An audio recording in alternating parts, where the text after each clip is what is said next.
రైతులందరికీ రుణమాఫీ చేయాలని కోరుతూ మహబూబాబాద్ జిల్లా కొరవి మండల కేంద్రంలో తట్టుపల్లి గ్రామానికి చెందిన రైతు సహదేవ్ కన్నీటి దీక్ష చేపట్టారు। ఈ దీక్ష రెండో రోజుకు చేరింది। ఈ దీక్షకు పార్టీలకు అతీతంగా నాయకులు సంఘీభావం తెలుపుతున్నారు। తనకు ఉన్న ఈ 2 ఎకరాల భూమిని బ్యాంకులో తాకట్టు పెట్టి సుమారు 83,000 రూపాయలు అప్పు తీసుకున్నట్లు తెలిపాడు సహదేవ్।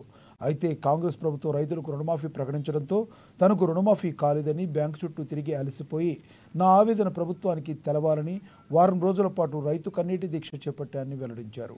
ఈ దీక్ష రెండో రోజుకు చేరిందన్నారు। ఇక తన ఒక్కడి కోసం కాకుండా రుణమాఫీ కాని రైతుల కోసం ఈ దీక్ష చేపట్టడాన్ని సహదేవ్ తెలిపారు। ప్రభుత్వం వెంటనే అర్హులైన రైతులకు రుణమాఫీ చేయాలని డిమాండ్ చేశారు।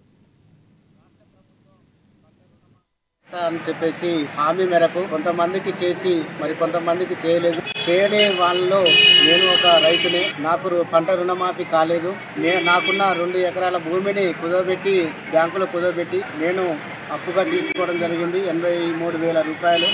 ఈ 83,000 రూపాయలు ఫస్ట్ విడతల్లోనే ఖచ్చితంగా కావాల్సిన రుణమాఫీ కాలేదు। అధికారులకు నిలదీస్తే ఆ అధికారులు మాకు సంబంధం లేదు, అది పంపించినాం కానీ ప్రభుత్వం మాత్రం డబ్బులు పంపండి మేమేం చేయమని అంటారు। రుణమాఫీ చేయండి మేమేం చేయాల్సిన అవసరం లేదు, ప్రభుత్వమే చేయాలని ఆంక్షలు విధిస్తారు। కాబట్టి నేను ఈ ప్రభుత్వ దృష్టికి తీసుకుపోవడం కోసమే నేను దీక్ష చేయడం జరుగుతా ఉన్నది। ఈ దీక్ష నా ఒక్కని ఎక్కువ కోసమే అనేది కాదు, నా లాంటి వాళ్ళ పంట